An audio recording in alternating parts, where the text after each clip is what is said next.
My name is Catherine Carlton. I'm Executive Director of Orchestras Canada, Orchestre Canada.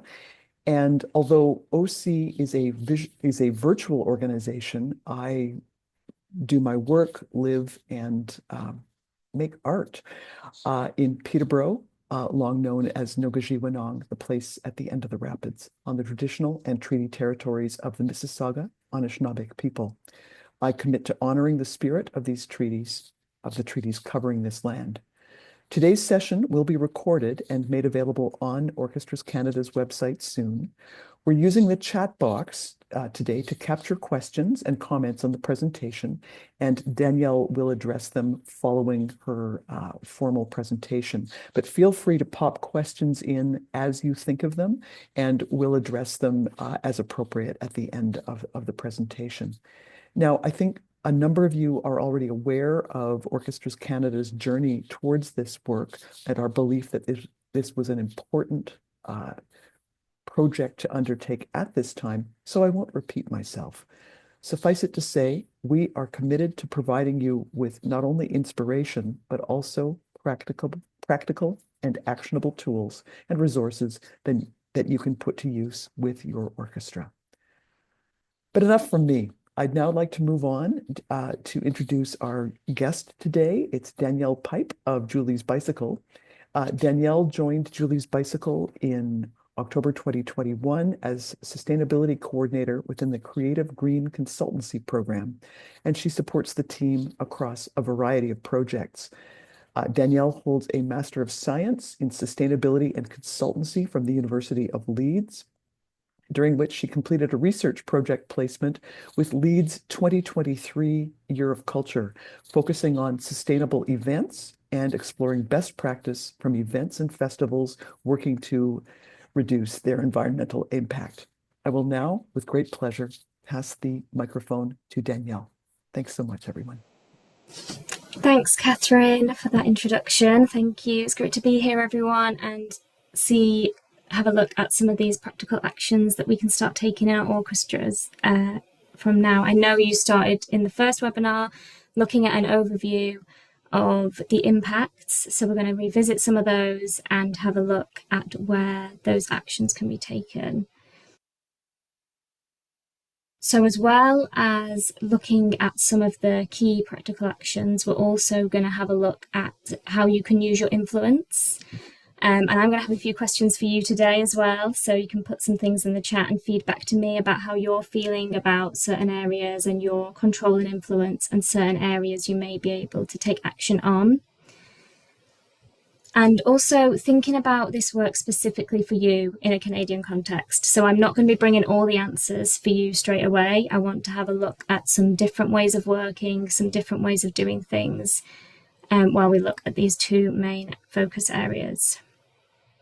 So for those who are not familiar with Julie's Bicycle, I'll do a little bit of a recap. So Julie's Bicycle really started and grounded its work in the music industry and are a not-for-profit organisation really looking to power climate action across the international creative and cultural community. So we do work around net zero, in really inspiring and using art to influence and inspire people to think in a different way and to take action in a different way, as well as also really looking to champion environmental justice. So I want to start by looking at collective action. So this is really key for everything we're looking to do and how you can take a real leadership role in your own work. So what does leadership look like to you in your own way? How can you play a part in collective action in terms of both reducing your emissions and then also using this real power that arts and culture has to connect with people in a different way and highlight ideas and help everyone to see how they can play their role in this. We don't need everyone working on their own individually. We need everyone taking small action that can add up to some real great change. So you may have taken part in the survey that we had to gather some information on how you're feeling about this work. And I wanted to go through some of the things that you're currently feeling and currently taking action on. So the three main actions that are being taken across the sector at the moment are focused around recycling and trying to minimize waste, and also looking at energy efficient equipment. So we're going to dive into some of those areas in a bit more detail, where you feel like you have a bit more control, and also bring in some new areas that you may want to focus on and think about how you can really use your influence to have those conversations with partners, collaborators, and venues. So 65% of those who took the survey agree that orchestras can have a positive influence on audiences. But how do you feel about your ability to influence venues and partners and suppliers? So we're going to have a bit of a look at that as well.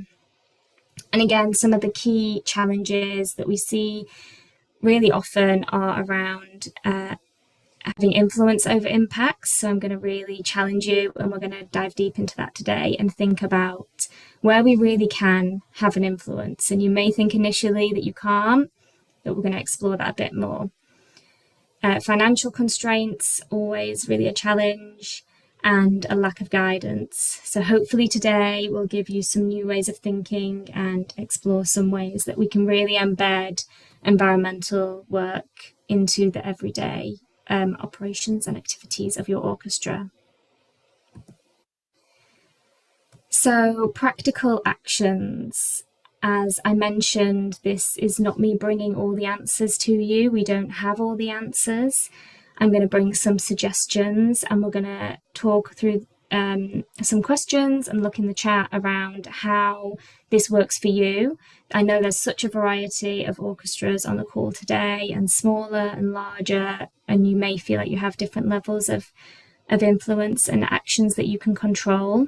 So we'll have a look through that. But there's no one size fits all, and it's not clear cut either. So coming back to this sphere of influence and control, which is a really important framework for you to hold and think about in everything you try to do. So it's really important and can help you to prioritize and focus your action on the areas where you actually do have more control, and to know where certain aspects may take a bit longer to integrate, or you may need to use different methods and you might not see the outcome straight away. And then there will be some areas that you can influence, where you can encourage changes, and it may be that you have conversations or you make suggestions which can plant seeds and help people to think differently. This may be done through programming, this may be conversations with facilities managers.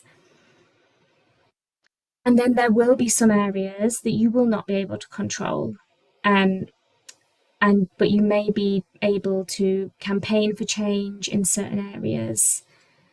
But it's really good to be clear on the areas that you can control and that you can't, to help you focus and prioritize, so you know where you can take actions now. So in terms of areas you can control, this may be around procurement decisions. So I'd ask you to think about some things now, some choices you can make in your own practice, where you may be able to make a change tomorrow, next week, no matter how small. Waste separation, for example, if the venue permits this and has facilities, and your own energy efficiency practices. In terms of influencing, this may be with venues, partners, suppliers, audiences. You may be able to support venues to look at their energy source or think about things differently. Looking at their audience travel, and also thinking about staff travel and different options there. And then some things you just may not be able to control instantly, is thinking about things around public transport infrastructure. For example, I know this is a big issue across Canada and travel is quite challenging, but it's something that you can work together, and again, bring in that collective action, a way you can think about campaigning venues to look at low carbon and renewable energy sources, and then looking at the travel options as well, potentially. So, a key action we're going to start with that came up a lot in the first webinar is around materials and specifically paper use. So, this is a big concern for a lot of people. And I'm going to talk about it first because it may not be such a massive impact area, but it is an area where you have a real good level of control over. So there's two parts to this really. You have your paper and sheet music, and then you also have marketing programs and posters and things. So something that came up in the first webinar was referring to this as paper waste. So I think there's a real way to think about how paper is used across the sector. And you can think about this for yourself, for your own orchestra specifically. So is it seen as paper waste initially? Can this be reframed so that it gives paper greater value initially, and you can reframe this as a resource to be reused? Potentially creating things like a music library within cities or towns, so printed sheet music can be shared, looking at printing practices and using more sustainable inks such as water-based and low VOC inks with less toxic chemicals, and things like compostable cartridges. And in just generally thinking about using less and being conscious of the paper use and what could be potentially wasted. How do you prevent this from becoming waste in the first place? And how do we use it in a different way? And then thinking about the marketing and the and programs.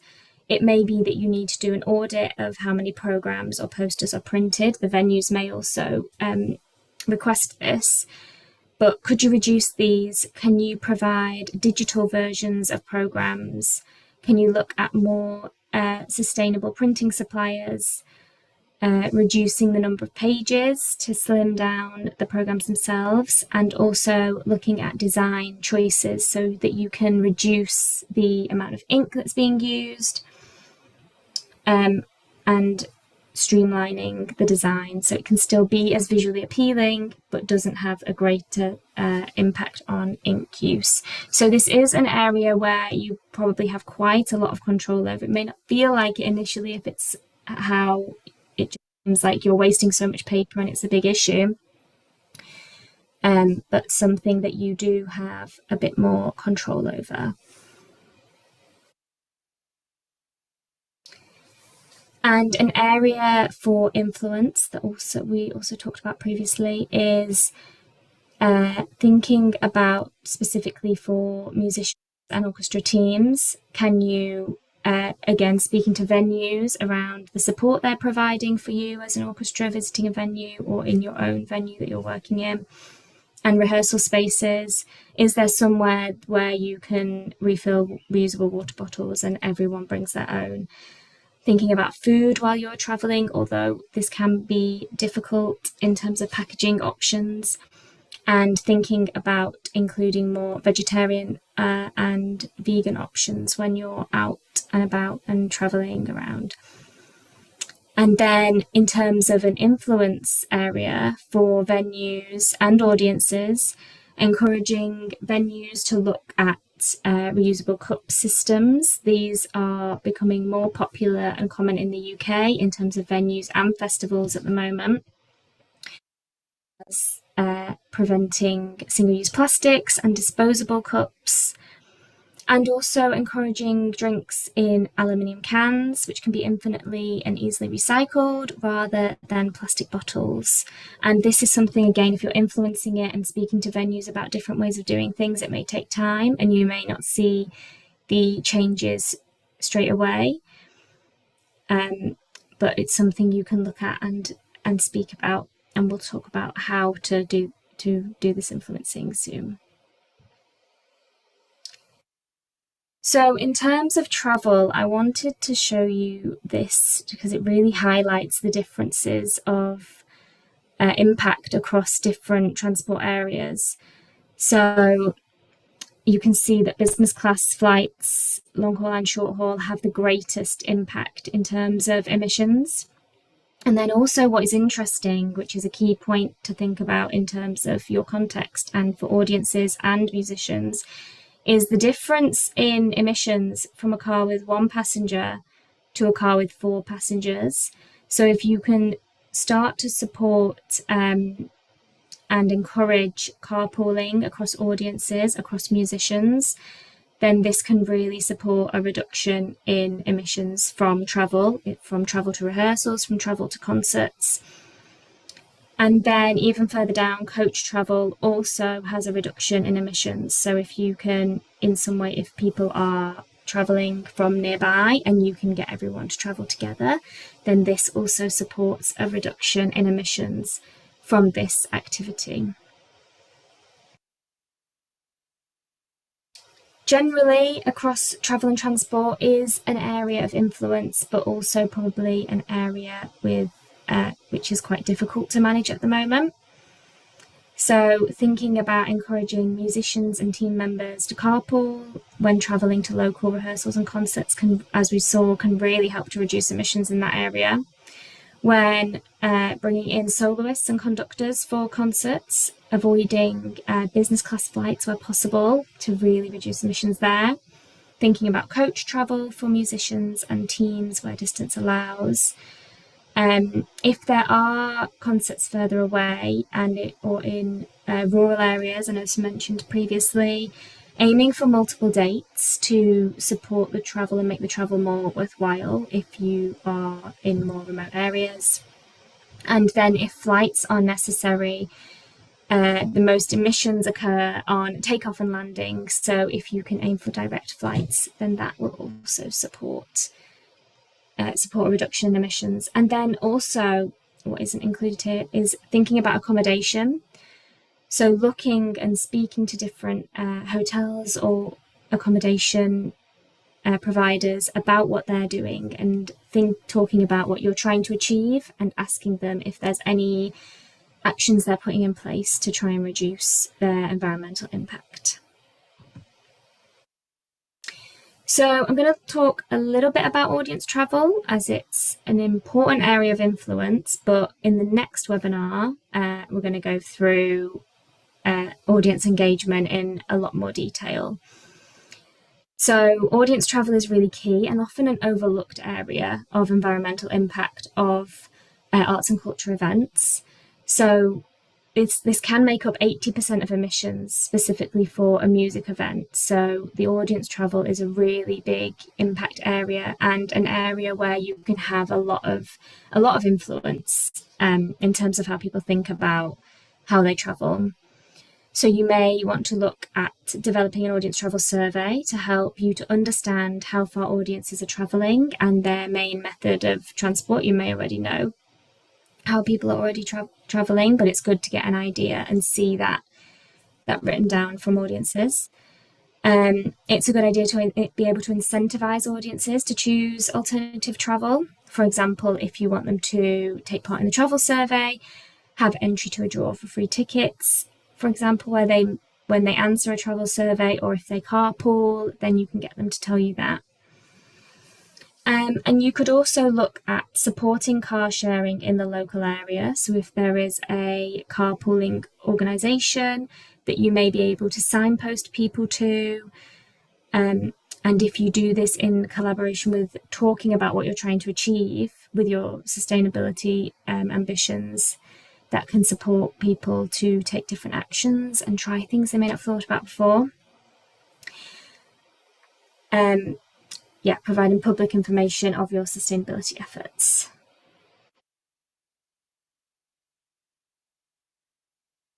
And in terms of buildings, so this is going to be one of the biggest areas of impact, but one of the areas where you may have the least control. So thinking about rehearsal spaces and concert halls, some of the main impacts around heating, cooling, lighting, and water use. And thinking this is a real area where communication is such a big impact. So thinking about energy efficiency practices that you can take yourselves and actions that you can choose. So don't underestimate the small things.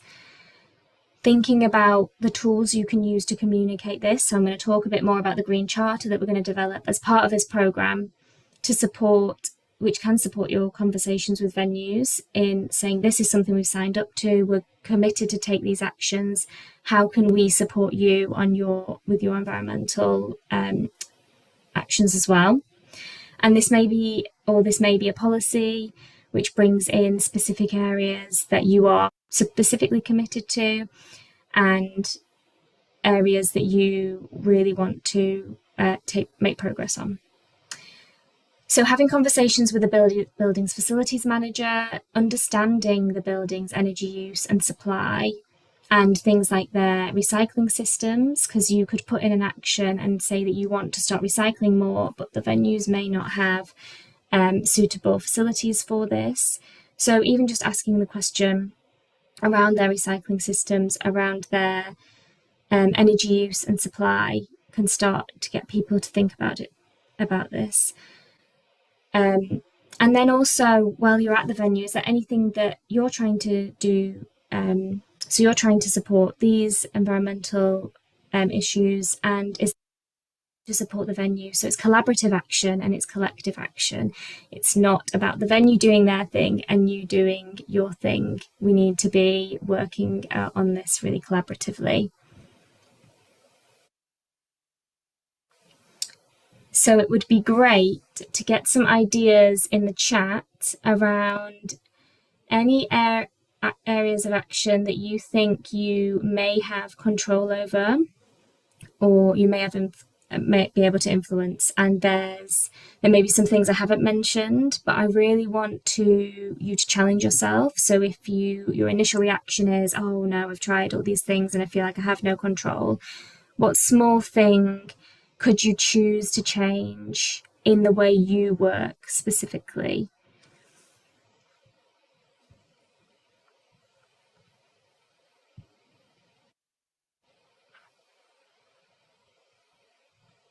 So have a think and put your thoughts in the chat.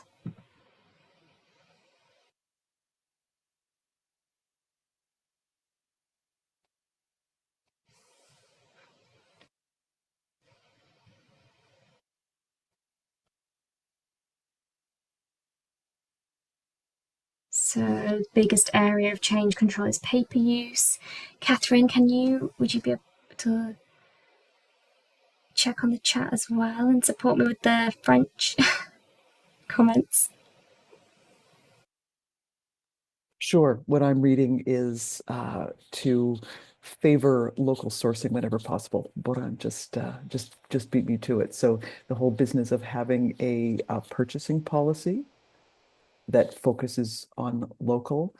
I was just typing that the idea of communicating openly about our commitment and the initiatives that we're doing, rather than being stealthy about it, is simply a way of engaging people in the conversation, making them aware that we have environmental sustainability policies, or that we're working in these particular areas, rather than, as I say, being stealthy, making them guess.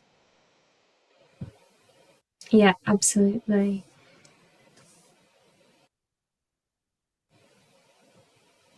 Okay, just checking here. I think you've made people think. Uh, but I think it may be time to move on. And folks, it's not too late. As thoughts occur to you, feel free to continue to share them. We will be harvesting the chat, so this is not a time-limited conversation. Yeah, definitely. Thank you. And of course, also thinking about, in talking about what you're trying to do, remember that you don't have to have all the answers straight away. I feel like in the environmental space at the moment, no one has the answers right now. People are trying new things all the time in different contexts, different actions are being taken. So it's all right to start talking about what you're going to do, but making sure that you're following through on your intentions. Oh, have we got another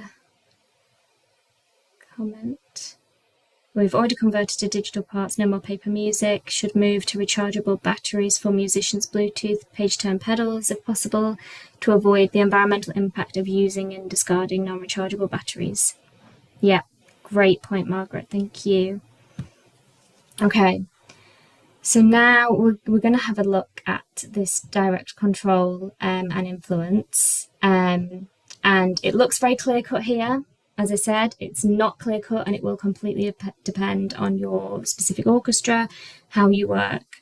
But it's more about thinking around where you can make a choice to make a change that you could actually do.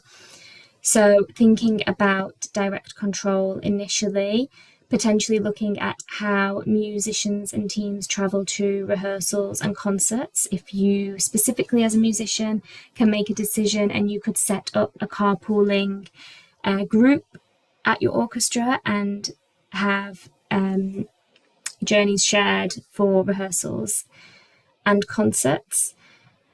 Thinking about how you separate your waste and support recycling efforts at venues. Of course, there's also a but, and this depends on the facilities available at venues and rehearsal spaces. But if the facilities aren't available, then you can ask for them. Again, reducing of paper use is within your direct control. You can make that choice to reduce the paper that you're using. Look at sustainable production of printed programs. A really key one, which comes back to how arts and culture really helps to make people think differently, is around including environmental themes in your programming. So there's some examples of orchestras who are already doing this, who are really focused on environmental issues, and it doesn't have to be the full focus of what you're doing, but you can bring those themes into your programming. Again, looking at how it is within your direct control to think about how you communicate your sustainability efforts, how you communicate what you're trying to do. And if it's not even your actions, it can start off as your intentions. And then you can develop it to communicate about your actions. As long as your intentions end up turning into actions, then that's a great place to start. And also thinking about instrument sourcing. So there's lots of new production processes and things happening in terms of instrument production as well that you can think about and look at. And then specifically for your influence, you can start to have these conversations with venues and rehearsal spaces around their energy efficiency measures, how they can support your environmental efforts, thinking about how they could potentially use renewable energy suppliers, the switch from disposable to reusable cups. And again, a key area of influence we spoke about was how audiences travel to concerts. So there are quite a lot of things that you can do and start thinking about, and it may not be a change that you can make straight away, but there are things that for you to look at taking action on and influencing. So how might you use this influence? I've touched on a few points. Wait, I'm just going to check. There's nothing in the chat. Fantastic. So how to use your influence. So from the survey, the response to the survey was that over half of you believe that orchestras can have a positive impact on environmental issues by influencing the behaviour change of audiences. But what about other partners and venues? So another question for you. Have any of you started to have these conversations with your venues? Have you had any pushback? Or how have you found talking about these issues, or have you had any conversations within your orchestra? I'm sure you have if you're attending this webinar. What are those conversations feeling like at the moment? And yeah, share your thoughts in the chat.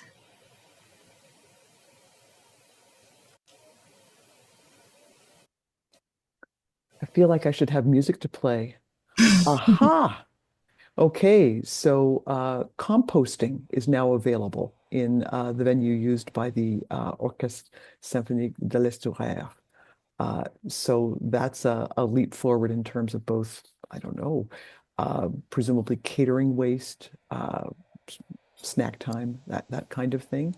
Um, and so that's a great leap forward. And presumably it was a matter of partnership with either uh, another local business or possibly with the municipality.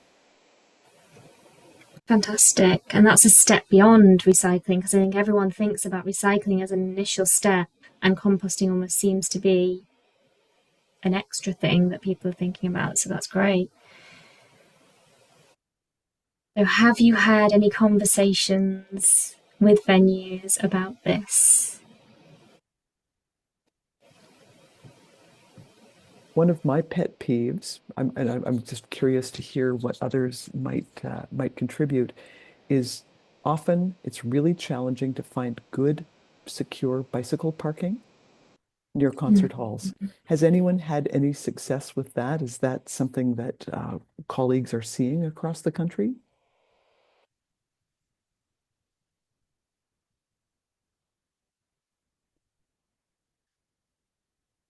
Oh, everyone's quiet today.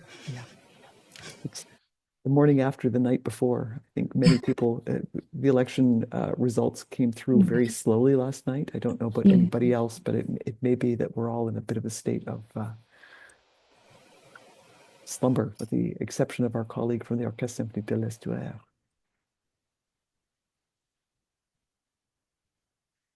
And it may also Okay. be that people don't necessarily, okay. Um, Interesting. Our venue is very strict about bike parking, and that may have to do with access to the parking lot, or sorry, the sidewalks and so forth.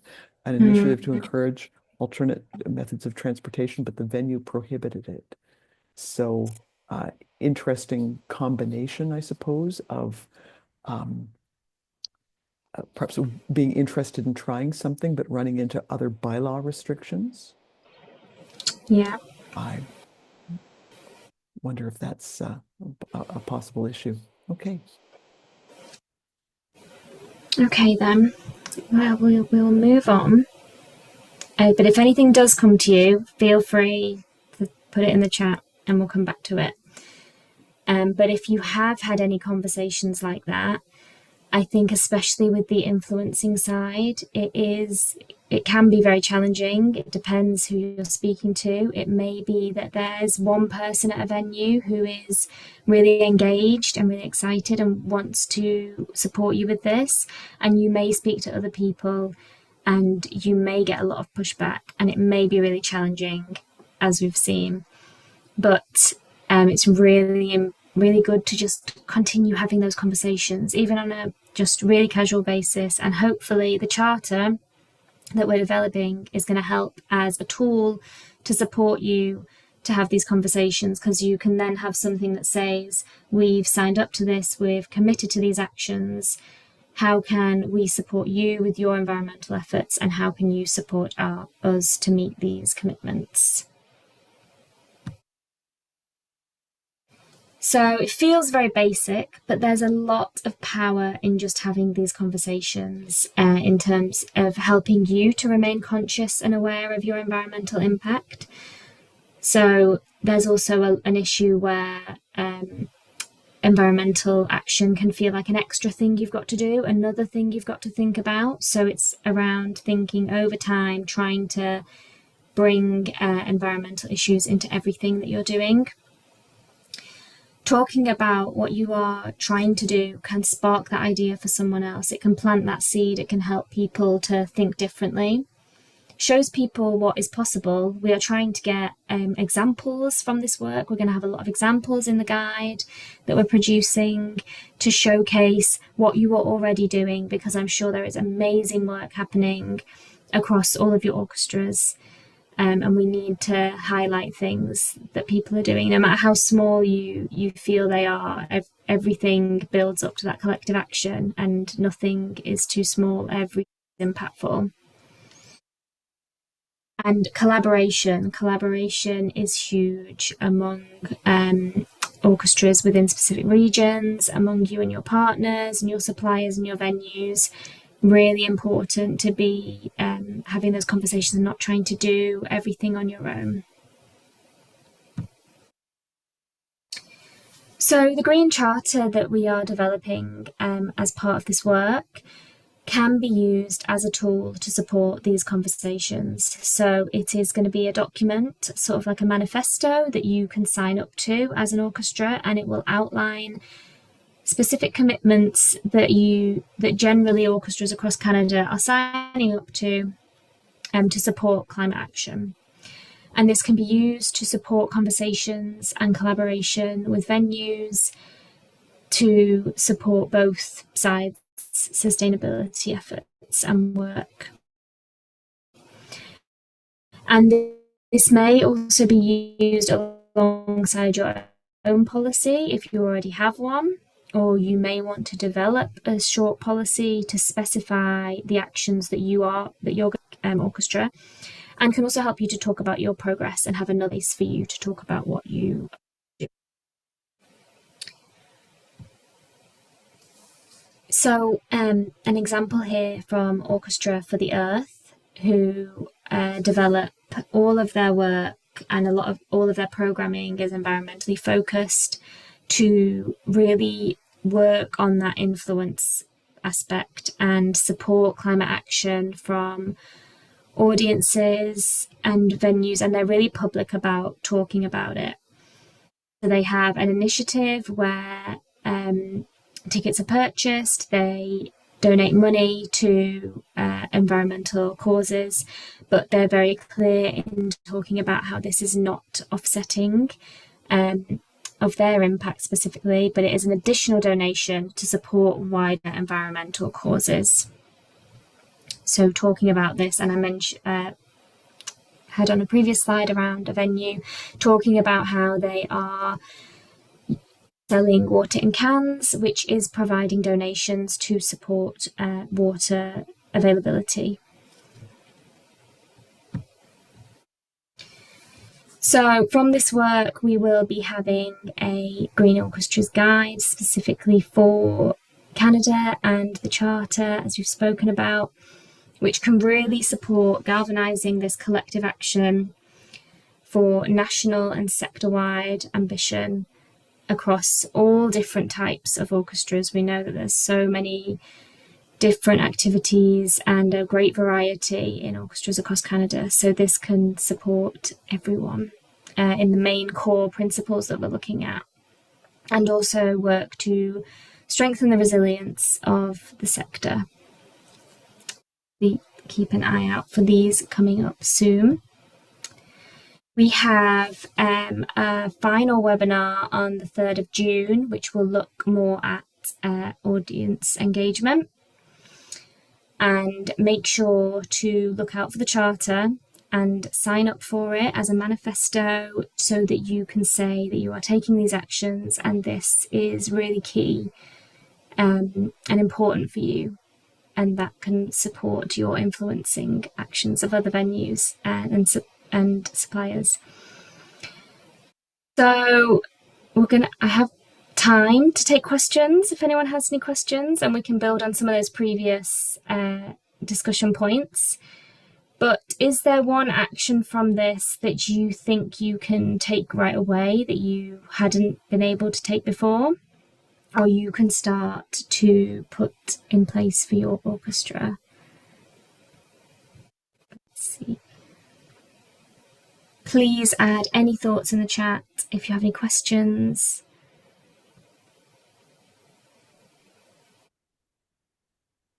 I've got a saucy idea that I'm just going to throw into the void and see if I can start a rumble of some description. And it occurs to me that some of the choices that are made around environmental actions by an orchestra will naturally be driven by the paid staff members. But there are others that might benefit from a broader range of inputs. and potential actions. So I suppose one of my questions is, how often do we discuss this topic, or do we discuss this topic? Is there a venue to discuss this topic with our musicians and our music directors and our guest artists and our boards of directors? And I'm just reflecting on your uh, sort of continual reference to the notion of collaboration to grow impact. So I think that's the little piece I'm sitting with, is just, are we actually talking about this with people who are close to us within our organizations, who are key parts, or are we believing that it's something that we ourselves must be the sole and unique drivers of, against the objections of others? So anyway, Yeah. I apologize for being provocative, but I'm always interested in the extent to which we have time and ability to use our words to discuss important things with the people that we work with and on behalf of. And with that, Catherine will get off her soapbox. No, absolutely. Thank you, Catherine. That's really, really key point. I think we know there's a lot of engagement across orchestras across Canada. We know that a lot of people are really interested in this. So having those conversations and finding the other people who also want to take that action is really, really key. Rich has a question, and suggesting that he may be getting too in the weeds, but considering the graph that you shared of relative carbon footprints of the difference between long and short haul flights for business class, whereas a small difference for economy flights. If this is true, is there a simple explanation for it? Let me see, Yeah, we'll just have to flip back. long and short haul flights for business class, but not for economy flights. So the difference in There you are. the difference in emissions between business class and economy comes from the sorry, I've got a chat box up here, I need to move out of the way. Comes from the amount of people. So for example, where you have car travel, there's a big difference here between one passenger in a car and four passengers. So with business class flights, people generally have more luggage, there's more weight on the flight, and there's also fewer people in fewer seats. So that's why I'm. I think I wasn't clear in the question. What Oh. I actually meant was, can you hear me? Yes, Rich, we can hear you, but it's a little blurpy in the background. Oh, I'm so sorry about that. Let me know if you get this. Long and short haul business class flights, there's a big difference, but long and short haul economy flights are basically the same. Right. Okay. So we're just looking at Yes. the difference in the bar length Yeah. between long Yeah. haul business and short haul business and short haul and long haul economy. Yeah. Um, I don't have an exact answer on why that is, and the difference of that at the moment. But generally, business class is a lot worse than economy generally. But that is a big jump there. And also, the long haul business class is monstrous, whereas long haul economy is a little bit less than short haul economy. So, Yeah. as I say, it does maybe need a little bit of unpacking. All I could think of perhaps was that people eat and drink a lot in long haul flights in business class, whereas anyway, I'll just park that observation. But I think, what I found revelatory about this particular thing is just the difference between four people in a car and one person in a car, and understanding that it's carbon dioxide per passenger per kilometer. But still in all, I've grown accustomed to thinking of car travel as fundamentally evil, feel kind of guilty every time I do it, whether it's just me or me and three passengers. So I think I'll calm down a little bit and also dream of the day when Eurostar is a Canadian possibility.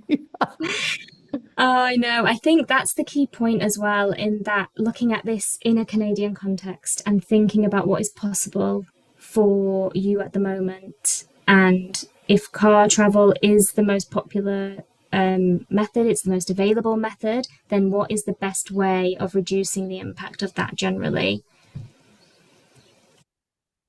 And putting more people in that car looks like it's the appropriate way to go, possibly with consideration of charging stations and facilitation of travel in EV vehicles,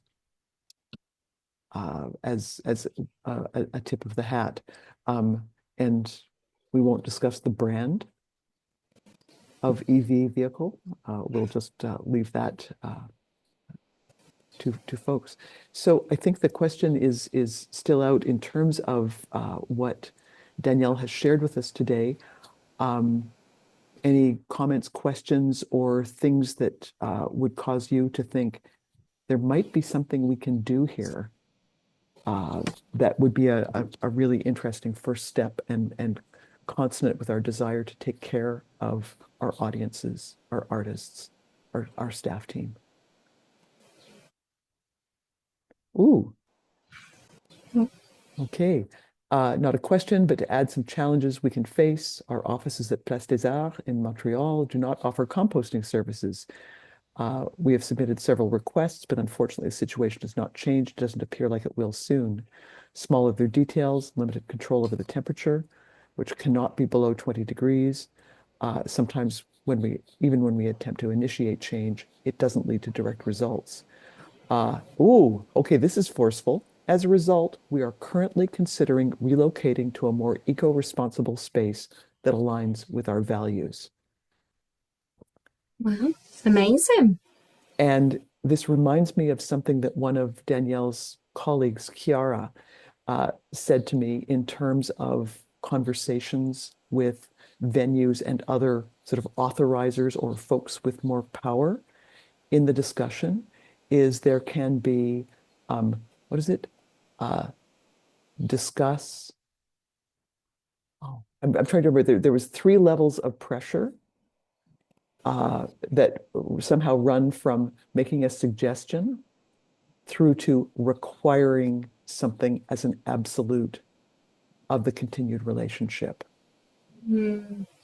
And really understanding again that we're on, we may not hold all the cards, but we can make choices. We can also help to educate those people with power, access to resources, and so forth, in terms of the kinds of organizations we want to be and the model that we're trying to, the change we're trying to make in the world. Mm.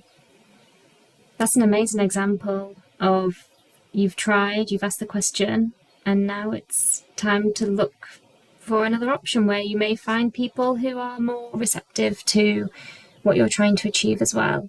And that it may also get to that point where you've had the same conversations and you're speaking to the same people, and you just need to move on to find the people who are going to be more receptive. So that's amazing that you've taken that as a really powerful stance.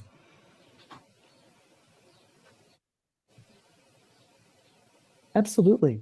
So I think we've reached the point in the day where I suspect we've dropped a lot of information and provocation to our colleagues, and I think this is a reflective silence. Is how I'm reading this. So what I'm going to suggest that we do is wrap things up at this point. Again, reminding people that this will be recorded. This is being recorded and shared in both English and in French within the next little while, we will let you know, and all registrants for today's event will receive a copy, which I urge you to share with your colleagues. And let's see, I think again, to thank our folks on the line today for attending today's webinar. Thank you, Danielle, for sharing your insights so generously. Speaking of generosity, I very much want to acknowledge the support of the Canada Council for the Arts. Wonderful people have helped us engage Julie's Bicycle and get this work underway. I'd also like to celebrate the support of the Department of Canadian Heritage, or at least that was what the department was called at the point when we applied for funding to help support both interpretation as well as translation of the materials that we have provided and will provide. And I also, in that connection, want to thank our interpreter for today's session, Isabel Martelliani. Thank you so much, Isabel, for making us sound smart in both official languages. So we will be presenting more updates. Boran has shared information and registration link for webinar number 3. And that one really focuses on orchestras as artistic entities and using your programming as a way of sharing messages with audience on your environmental commitments. And we'll be staying in touch through newsletters, website, and our social media for more updates on the progress of the Green Orchestra's Guide and Charter. Thank you, everyone. Have a wonderful day. And thanks again to Danielle and her colleagues at Julie's Bicycle for bringing this to us. Really practical and thoughtful work. And thanks again. Have a wonderful day, everyone. And catch up on your sleep, will you? Thanks again. Bye-bye. Thank you.